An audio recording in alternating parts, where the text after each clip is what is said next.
Hello guys! Ang iluluto po natin for today ay easy beef pares cooked in instant pot a la juicy. Ilagay na natin ang beef.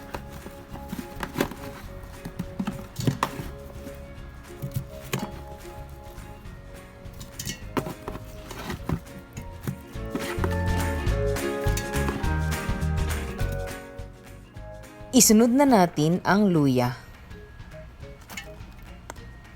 sibuyas, bawang, star anise, pepper, salt, brown sugar,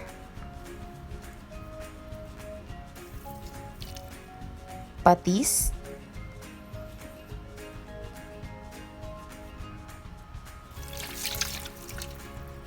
and soy sauce. Ibuhos na rin natin ang 2 liters ng water. Ayan, sobrang dali lang. Pagsamasamahin lang lahat ng ingredients, pak, ayan na. Sigang mo na sa instant pot mo, or kung wala kang instant pot, pwede mo rin siyang iluto sa pressure cooker for 2 hours. Ayan na. Isisigang ko na. Ready ka na ba? Tara!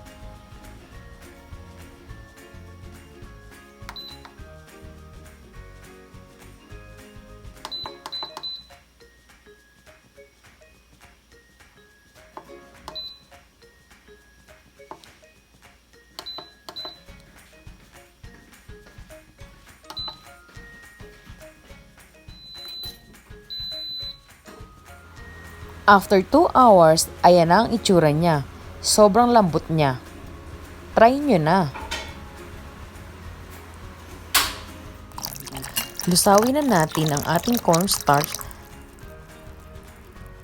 sa isang basong tubig.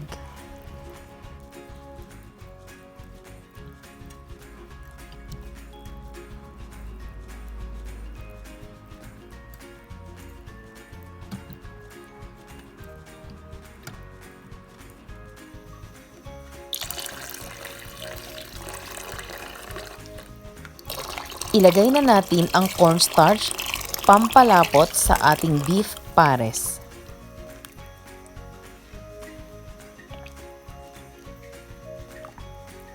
Kung nagustuhan nyo ang video kong ito, please don't forget to like, share, and subscribe. Thank you for watching!